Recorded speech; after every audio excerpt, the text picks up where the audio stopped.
नमस्कार। आज बात करते हैं डेटा एनालिटिक्स की। आखिर ये है क्या?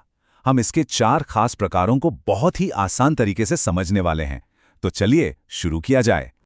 अच्छा, ये तो हम सब ने महसूस किया होगा, है ना? जैसे ही YouTube पर कोई एक वीडियो देखा, वैसे ही और वीडियो की लाइन लग जाते हैं। या मान लीजिए किसी शॉपिंग वेबसाइट पर कुछ ढूंढा और फिर तो बस हर जगह उसी तरह के प्रोडक्ट्स देखने लगते हैं। तो ये कोई जादू नहीं है जी, ये सब डेटा का कमाल है। और बस इसी कमाल को कहते हैं डेटा एनालिटिक्स। होता क्या है कि कंपनियां हमारी सर्च और वॉच हिस्ट्री जैसे जो बिखरा हुआ डेटा है उसे उठाती हैं, उसका विश्लेषण करती हैं और उसे एक काम की जानकारी में बदल देती हैं। और इसी जानकारी के दम पर वो हमें इतने सटीक सुझाव दे पाती हैं। तो ये जो डेटा एनालिटिक्स की पूरी कहानी है ना, ये 4 पड़ावों में पूरी होती है। इसे आप एक तरह की सीढ़ी समझ सकते हैं, जानकारी की सीढ़ी। पहला कदम है डिस्क्रिप्टिव, फिर डायग्नोस्टिक, उसके बाद प्रेडिक्टिव और सबसे ऊपर प्रिस्क्रिप्टिव। चलिए एक एक करके इन सभी पर चढ़ते हैं और इन्हें समझते हैं। तो हमारी सीढ़ी का पहला कदम, सबसे पहला पड़ाव है डिस्क्रिप्टिव एनालिटिक्स। ये सबसे बेसिक, सबसे बुनियादी किस्म है और इसका काम सिर्फ एक है, ये बताना कि अतीत में पास्ट में क्या हुआ था। हाँ, बस इतना सा सवाल, क्या हुआ? इस स्टेज का पूरा फोकस इसी एक सवाल का जवाब देने पर होता है। ये हमें बस गुजरे हुए वक्त की एक साफ सुथरी तस्वीर दिखा देता है।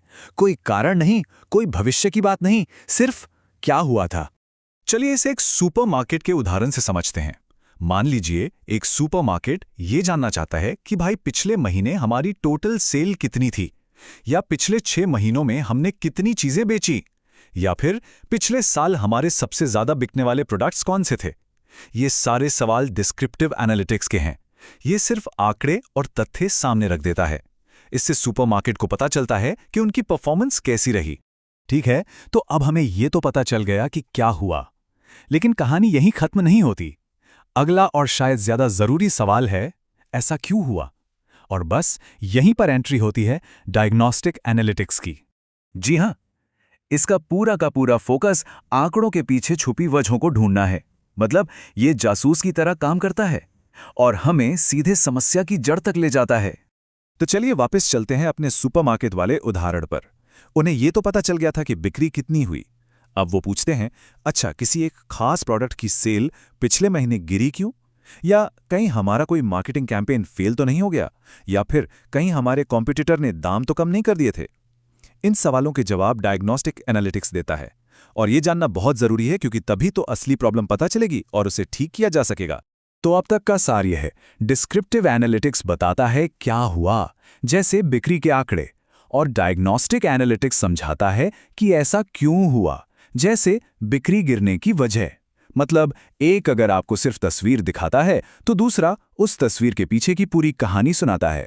तो हमने पास्ट को देख लिया, उसके कारणों को भी समझ लिया। अब बारी है भविष्य में झांकने की, और ये काम करता है हमारा तीसरा स्टेज, प्रेडिक्टिव एनालिटिक्स। इसे फॉरकास्टिंग या पूर्वानुमान लगाना भी कहते हैं। यहाँ होता क्या है, ये पुराने डेटा को इस्तेमाल करके आने वाले कल के बारे में एक अंदाजा लगाता है। हवा में तीर नहीं चलाता, बल्कि डेटा के आधार पर एक समझदारी भरा अनुमान लगाता है। इससे हमें आने वाले वक्त के लिए तैयार रहने में मदद मिलती है। हमारा सुपरमार्केट अब अपने पिछले सेल्स डेटा को देखकर ये अंदाज़ा लगा सकता है कि अगले महीने हमारी बिक्री कितनी हो सकती है, या क्या अगले साल हमारी सेल्स बढ़ेंगी, या फिर ये भी कि कौन से प्रोडक्ट्स के बेस्ट सेलर बनने के चांस सबसे ज़्यादा हैं।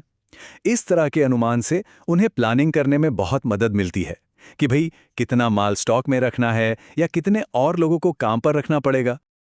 और अब हम आ गए हैं अपनी सीढ़ी के सबसे ऊंचे पायदान पर, सबसे एडवांस स्टेज पर। इसका नाम है प्रिस्क्रिप्टिव एनालिटिक्स। और इसकी खास बात यह है कि यह सिर्फ बताता नहीं है, ये रास्ता भी दिखाता है। इसका सीधा साधा मकसद है, जो भी भविष्यवाणियां हुई हैं उनके आधार पर यह बताना कि अब हमें करना क्या चाहिए। यह हमें ठोस सुझाव देता है कि सबसे अच्छे रिजल्ट्स के लिए कौन से कदम उठाने होंगे। तो अब हमारा सुपरमार्केट क्या करेगा? प्रिस्क्रिप्टिव एनालिटिक्स उसे बताएगा कि ठीक है, अगले महीने इतनी बिक्री का अनुमान है, तो इन प्रोडक्ट्स का स्टॉक भर लो, या अपने एडवर्टाइजिंग बजट का ये हिस्सा यहां खर्च करो। ये सीधे सीधे एक एक्शन प्लान हाथ में थमा देता है। और किसी भी बिजनेस की कामयाबी के लिए इससे ज्यादा जरूरी और क्या हो सकता है? तो ये थे वो 4 कदम। चलिए अब इन चारों को एक साथ रखकर देखते हैं कि ये मिलकर कैसे एक पूरा पावरफुल फ्रेमवर्क बनाते हैं। तो देखिए, पूरा सार इस टेबल में है। सबसे पहले डिस्क्रिप्टिव, सवाल है क्या हुआ, उदाहरण पिछले महीने की बिक्री के आंकड़े। फिर आता है डायग्नोस्टिक, सवाल ऐसा क्यों हुआ, उदाहरण ये पता लगाना कि कोई प्रोडक्ट कम क्यों बिका। इसके बाद प्रिडिक्टिव, सवाल आगे क्या होगा, उदाहरण अगले महीने की बिक्री का अनुमान लगाना।